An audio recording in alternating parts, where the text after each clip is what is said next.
The mistake, blocking your prosperity, and how to fix it today. If you feel like your life is out of order, your finances are a mess, your spiritual life is distant, and you're constantly overwhelmed with worries about the future, let me tell you something that might shock you. God never intended for you to live like this.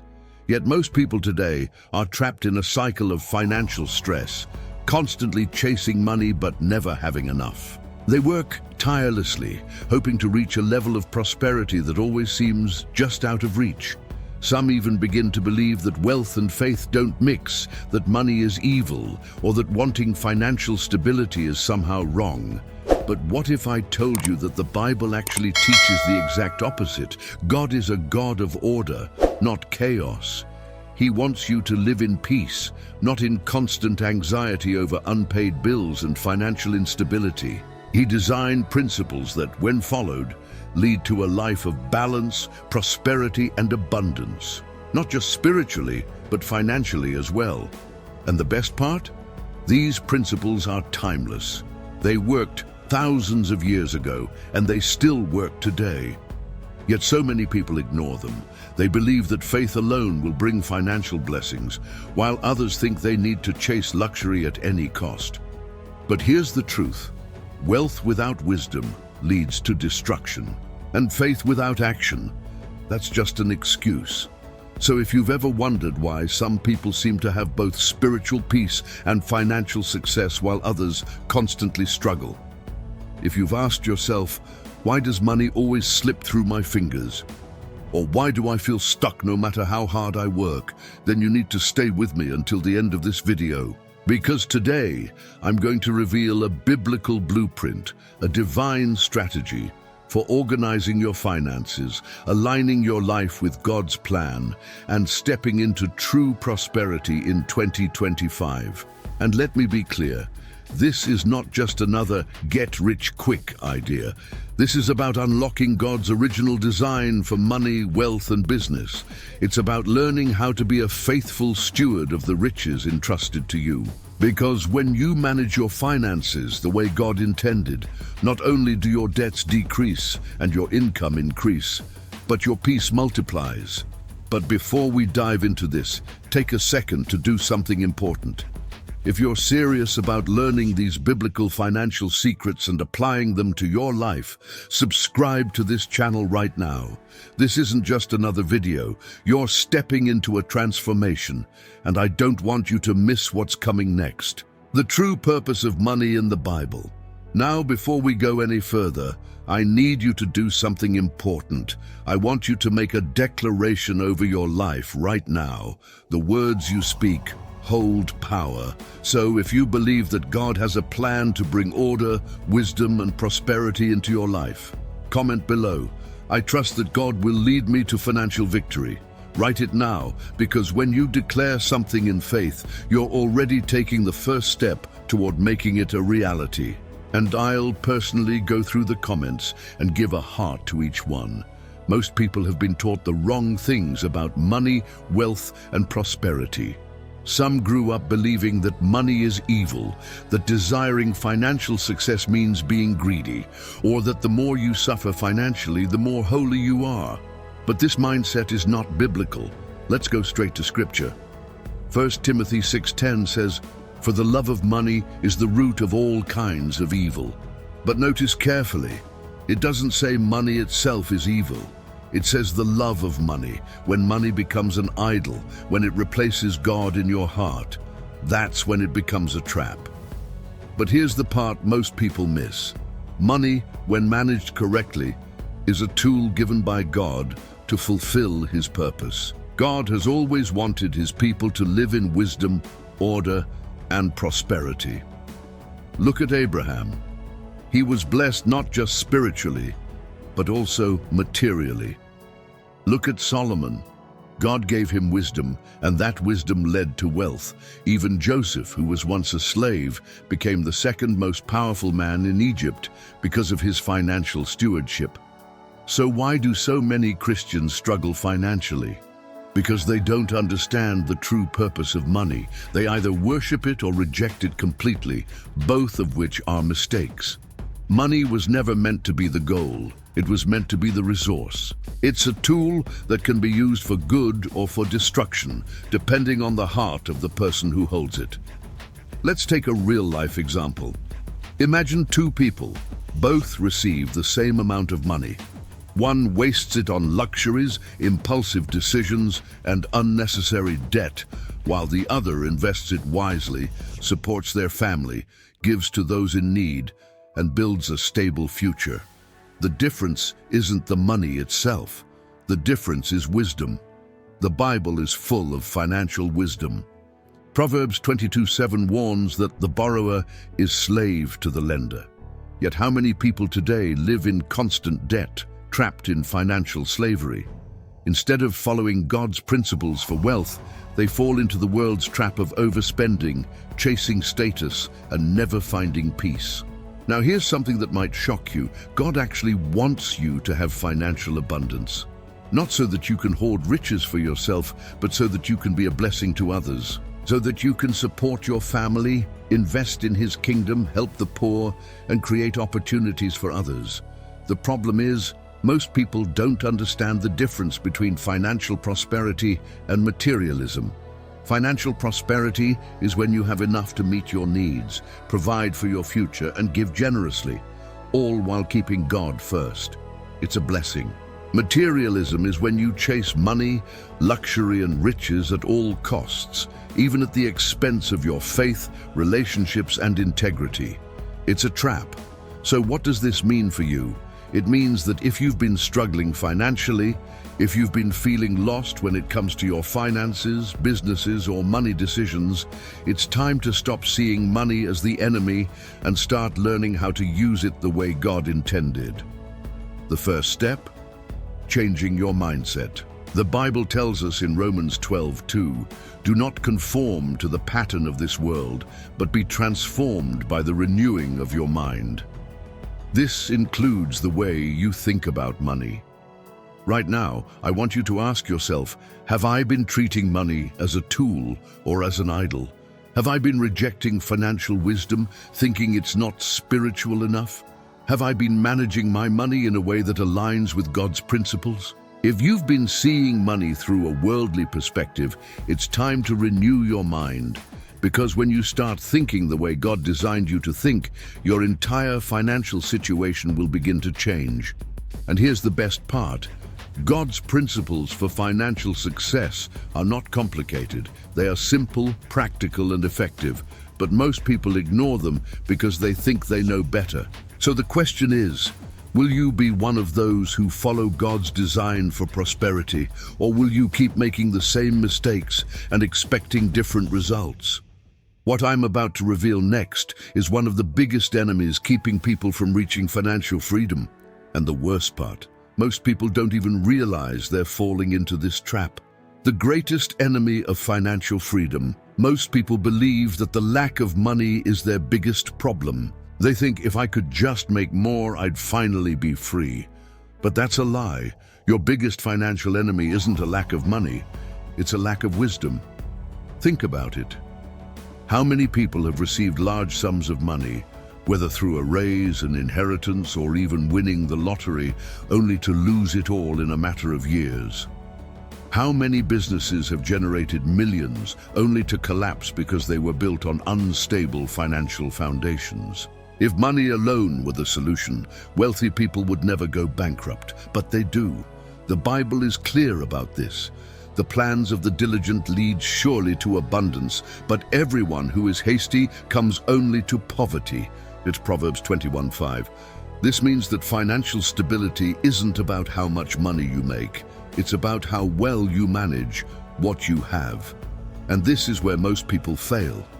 They lack financial discipline. They chase luxury without first securing financial wisdom. They spend recklessly, hoping that somehow things will just work out. They live paycheck to paycheck, relying on credit cards, loans, and financial shortcuts that only lead to more debt and stress. And do you know why? Because the world has trained people to worship a lifestyle they can't afford.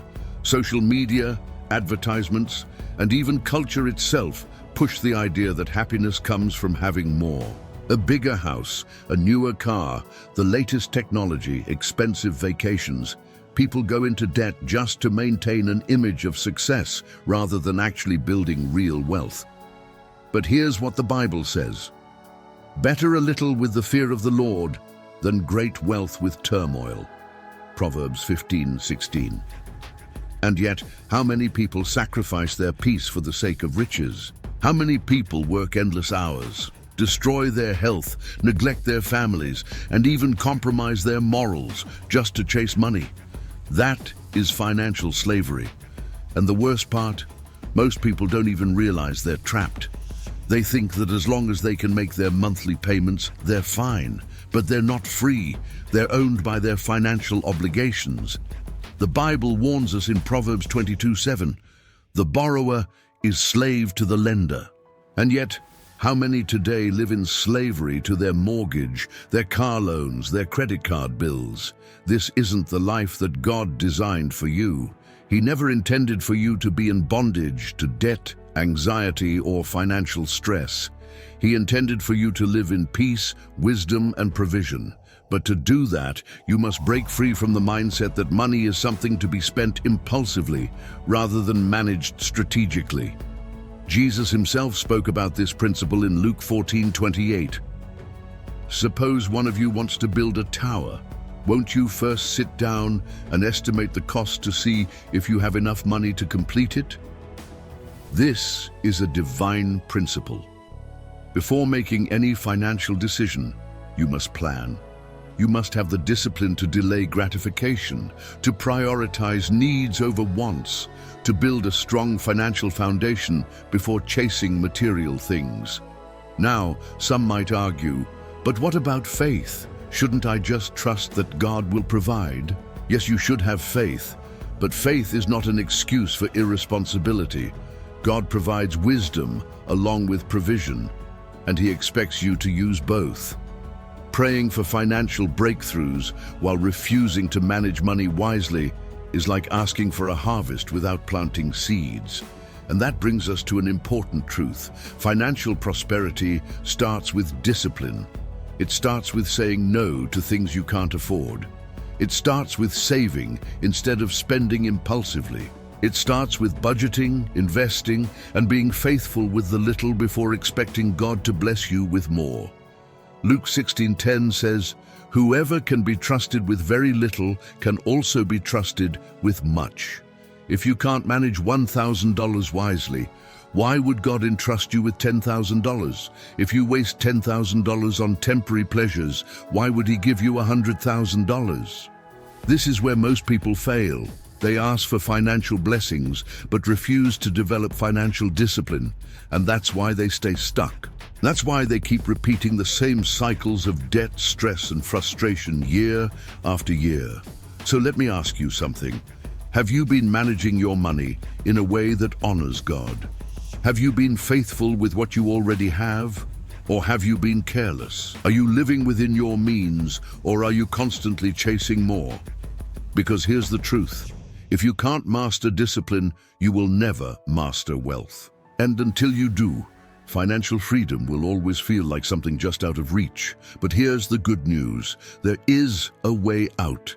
God has already given you the blueprint for financial success. You just need to follow it. And in the next part, we're going to uncover exactly how to start putting your financial life in order today. How to start putting your financial life in order today. Most people don't realize this, but God has already given a financial plan for success. It's not hidden in some secret book. It's right there in the Bible. The question is, are you ready to apply it? Because here's the truth. Financial freedom isn't about how much money you make. It's about what you do with what you have. And yet, most people ignore this simple principle. They think, when I make more money, then I'll start managing it better. But that's a lie. If you don't manage what you have now, you won't manage more later. This is why God tests you with little before trusting you with more. Luke 16:10 says, "Whoever can be trusted with very little can also be trusted with much." So if you're serious about organizing your finances, stepping into prosperity, and finally living in alignment with God's plan, here's where you start. Step 1. Put God first in your finances. Before you do anything else, you must make a decision. Will your money serve God, or will it serve the world? Because the reality is, money will always serve something. Either it serves God's purpose, or it serves your desires, your debts, and your distractions. Proverbs 3:9-10 says, "Honor the Lord with your wealth, with the first fruits of all your crops. Then your barns will be filled to overflowing, and your vats will brim over with new wine." This means that when you put God first in your finances, when you give, when you trust Him, when you make financial decisions based on wisdom rather than emotion, He brings increase. But when you ignore this principle, when you treat money as if it's yours alone, you block the flow of blessing. So ask yourself, have I been honoring God with my wealth, or have I been managing my finances based on my own understanding? Step 2. Control your spending before it controls you. This is where most people fail. They don't control their money controls them. They spend impulsively, live beyond their means, and sacrifice long-term stability for short-term pleasure. And before they know it, they're buried in debt, wondering why they never seem to have enough. But here's the truth. Financial discipline is the foundation of financial freedom. Proverbs 21:20 says, "The wise store up choice food and olive oil, but fools gulp theirs down." This means that wise people save, invest, and manage their resources well. Fools, they consume everything the moment they get it. So, which one have you been? If you're serious about financial transformation, you need to break the habit of reckless spending. Before buying anything, ask yourself, do I need this, or do I just want it? Will this purchase bring me closer to my financial goals, or push me further away? Am I spending based on wisdom, or on impulse? And here's a simple rule that will change your life. If you can't afford to buy it twice, you can't afford to buy it once. Discipline now creates freedom later. But if you refuse to control your spending, you will always be a slave to your money. Step 3. Get out of debt and stay out of it. Debt is financial slavery, and as long as you're in debt, you are not financially free. Proverbs 22:7 warns us, "The rich rule over the poor, and the borrower is slave to the lender." Yet how many people today live in constant debt, relying on loans, credit cards, and financial shortcuts that only push them deeper into bondage? If you want to take control of your finances, you must make a commitment. Get out of debt and never go back. Here's how you do it. Stop borrowing money. If you don't have it, don't spend it. List all your debts. Know exactly how much you owe and to whom. Start paying them off, smallest to largest. Knock them down one by one. Cut unnecessary expenses. Stop funding a lifestyle that keeps you broke. Use wisdom before making any financial commitment. If it doesn't align with God's principles, don't do it. Because the truth is, debt doesn't just drain your wallet, it drains your peace, your future, and your ability to be generous. And the sooner you break free from it, the sooner you step into financial peace. Step 4. Build a financial plan based on God's principles. If you don't have a financial plan, you don't have financial control. And if you don't have control, someone else does. The Bible tells us in Proverbs 16:3, "Commit to the Lord whatever you do, and He will establish your plans." This means that financial success is not just about making more money, it's about making a plan and committing it to God. So what should your plan include? A budget, know where every dollar is going, an emergency fund, prepare for unexpected expenses so debt isn't an option. Investments, multiply what you have so that your money works for you. Giving, use your resources to bless others and support God's work. When you manage your money with wisdom and strategy, you don't just build financial stability, you create financial peace. Because true prosperity isn't about luxury, it's about freedom. And when your money is aligned with God's purpose, you no longer live in fear of the future. Step 5. Start now, not tomorrow. Most people never step into financial freedom because they keep waiting for the perfect moment to start. They say, I'll save when I make more money. I'll give when I have extra. I'll get out of debt when things calm down. But let me tell you something, there will never be a perfect moment. The only time to start is now. James 4:17 says, anyone then who knows the good they ought to do and doesn't do it, sins. You already know what needs to be done. Now the question is, will you do it? If you wait until you feel ready, you'll wait forever.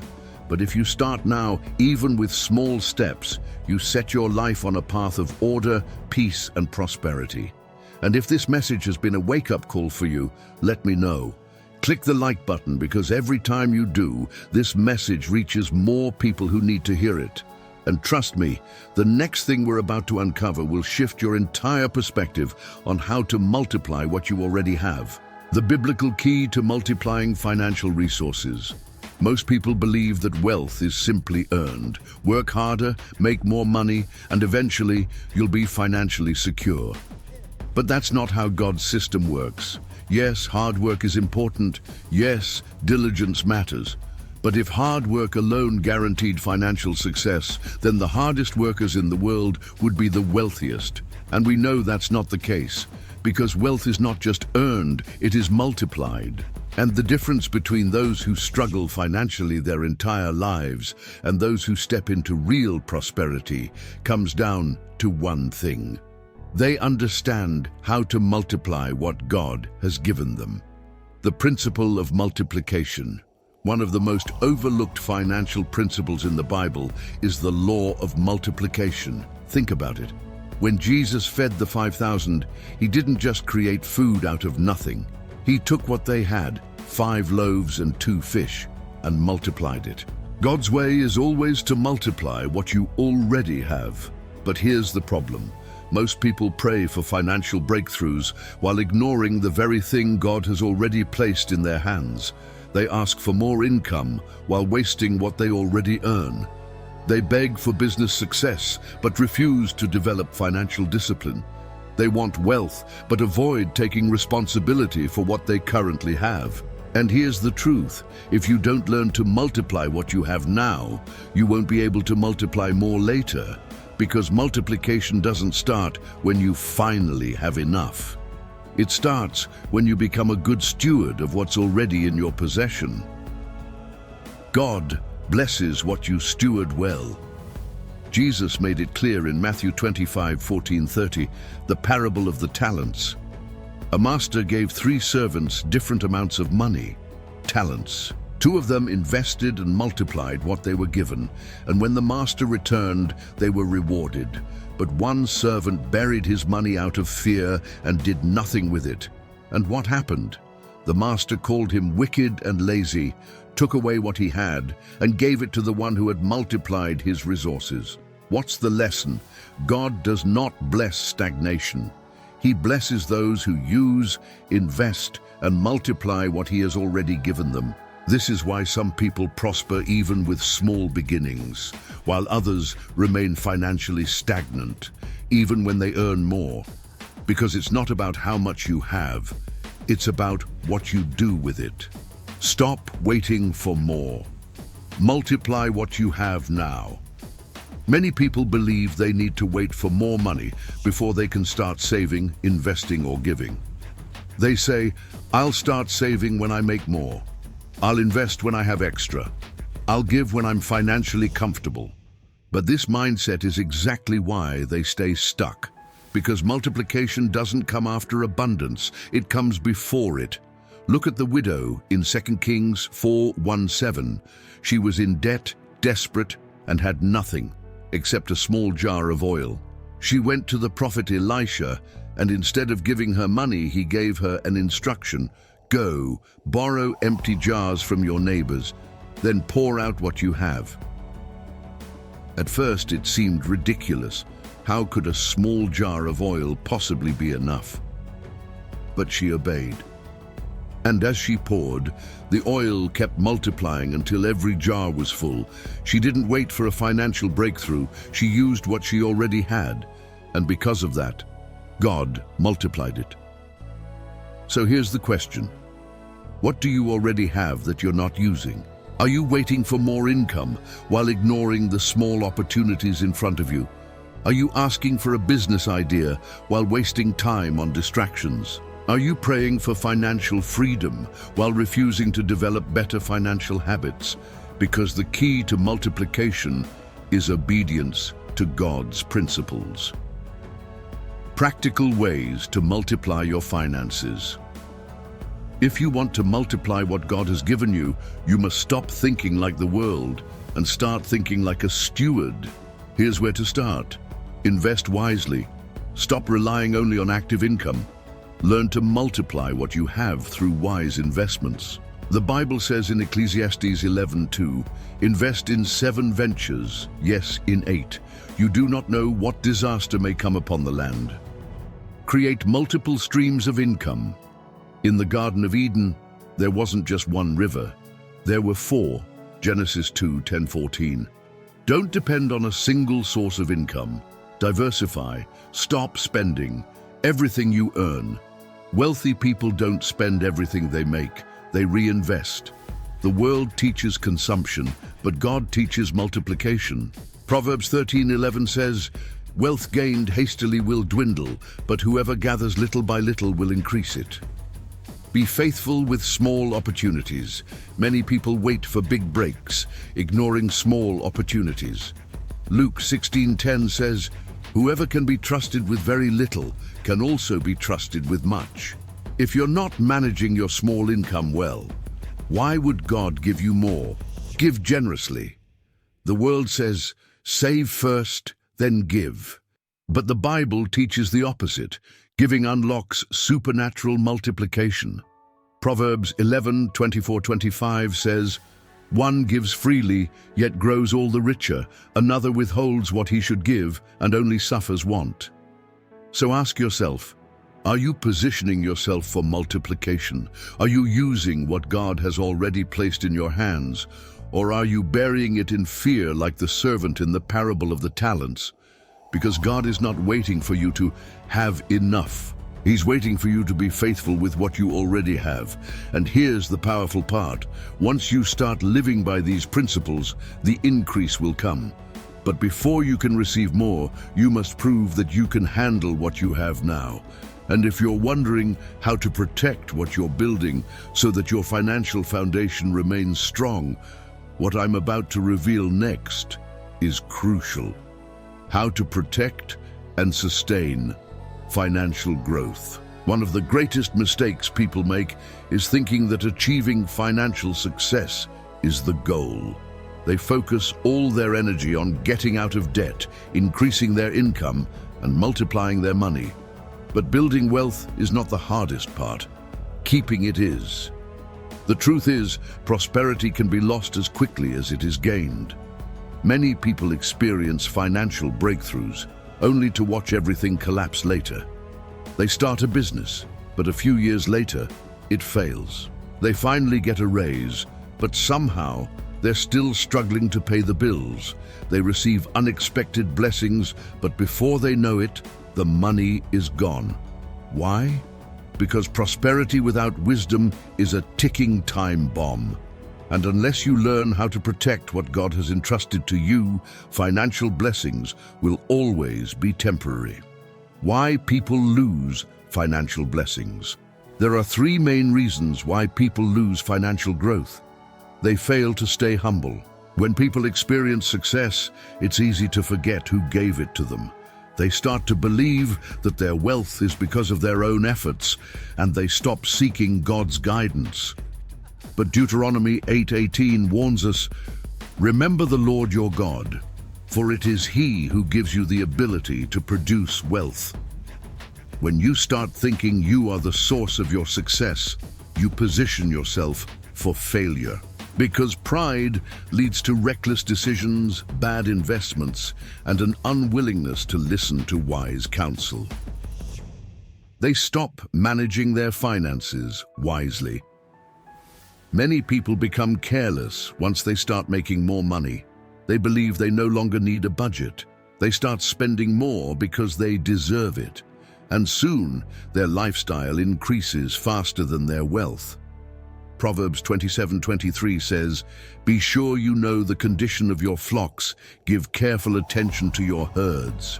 This verse is a financial principle. Just because you have more today doesn't mean you'll have more tomorrow. If you're not paying attention, your wealth will disappear before you realize it. They allow distractions to lead them astray.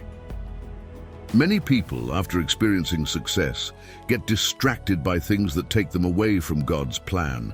They chase luxury, get involved in ungodly business ventures, or become influenced by people who don't share biblical values.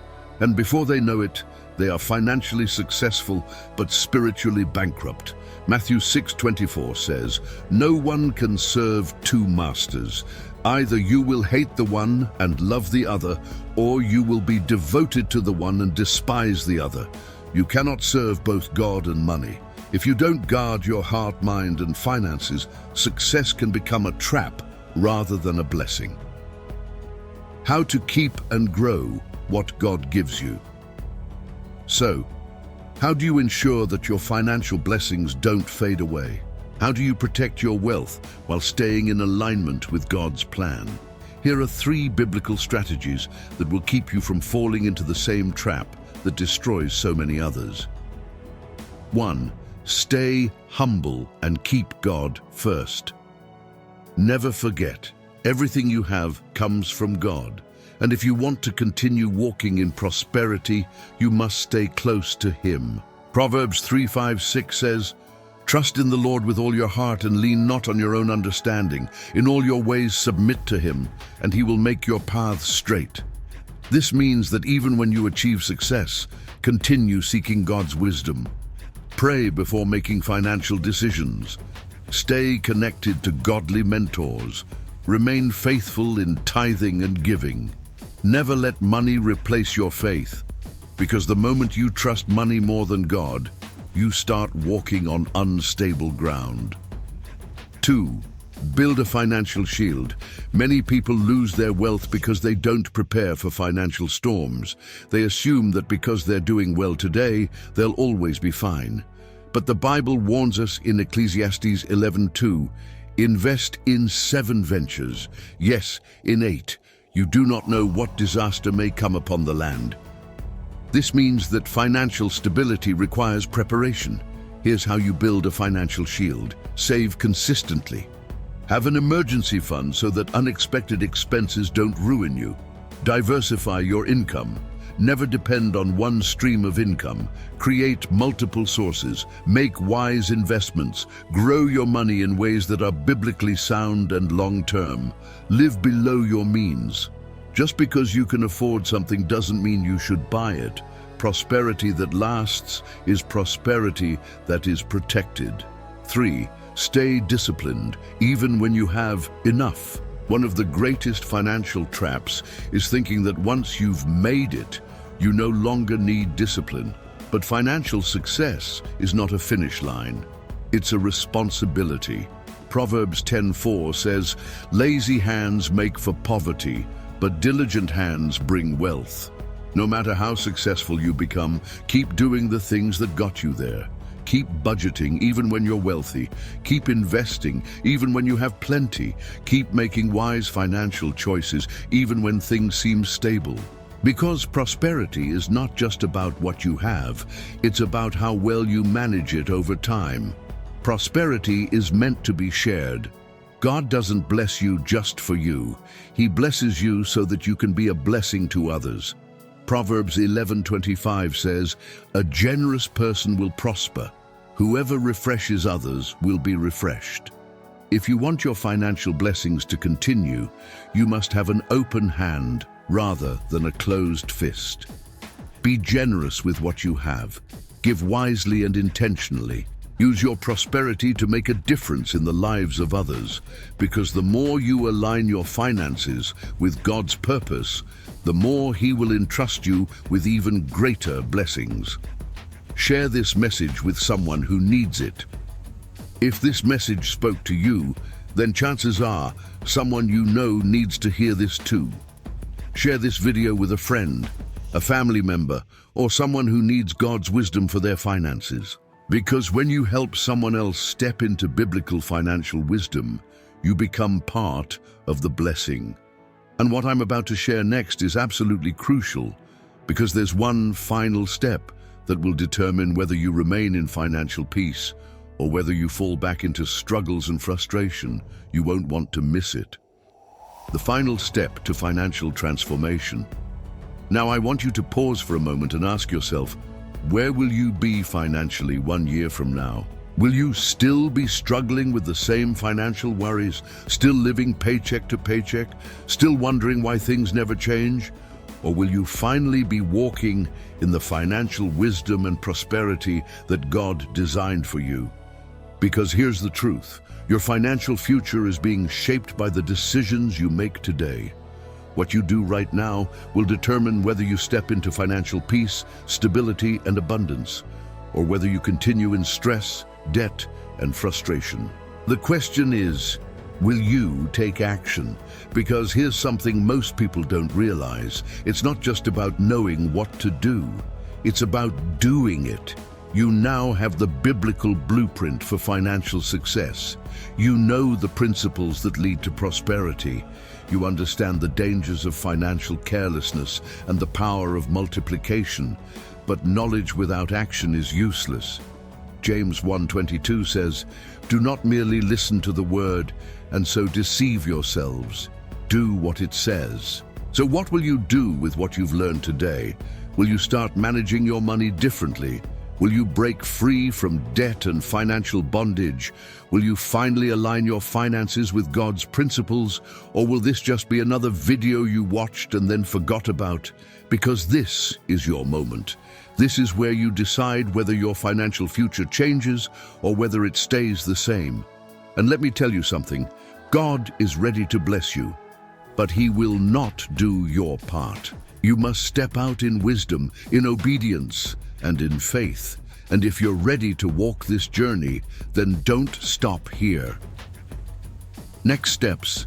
Stay connected to this transformation. If you want to continue learning how to apply biblical financial wisdom to every area of your life, then subscribe to this channel right now, because this journey doesn't end here. And if today's message resonated with you, if it challenged you, if it opened your eyes to things you've never considered before, then there's another video you need to watch next.